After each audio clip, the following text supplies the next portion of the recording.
ካራክተሩ ከሚፈልገው በላይ ስሜታዊ ነበርክ ከወላጅ እናትህ ሞት ጋር በተገናኘ እውነት ነው ምንድን ነው የተፈጠረው?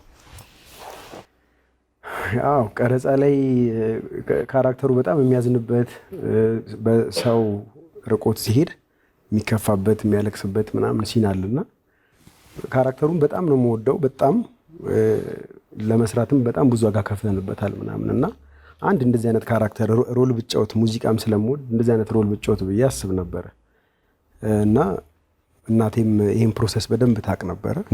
እድሜዋም ገና ነው፣ በጣም ወጣት ነበረች።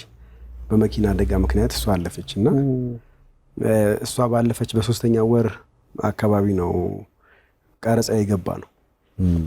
አንደኛ እኔ ተቸገርኩኝ ማለት ወደ አይምሮዬን ሰላም ለማድረግ ተቸገርኩኝ።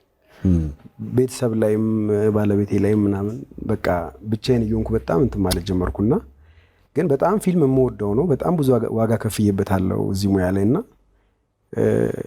የሚያጽናናኝ ይሄ ከኔ ማንነት ወጥቼ የሆነ ካራክተር ውስጥ በሆን የተወሰነ እንትን እለዋለሁ ብዬ ማሰብኩና ቶሎ እንድንሰራ ፈለግኩኝ።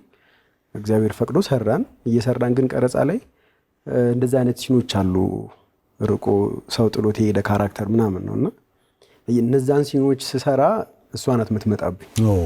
አንደኛ የተሰሩትን ሙዚቃዎች ታውቃቸዋለች፣ እሷም ትወዳለች እንደዚህ አይነት ነገርና እያንዳንዱ ነገር እሷን ነው የሚገልጽብኝ። እሷንና አንዳንዴ ከተፈለገው በላይ ስሜቴን እንትንለውና ማቆም ያቅተኝ ነበር። ክሩ ላይ ማንም አያውቅም። አሁን ዛሬ እንደዚህ ምናምን ብለን አወራን እንጂ ክሩ ላይ ማንም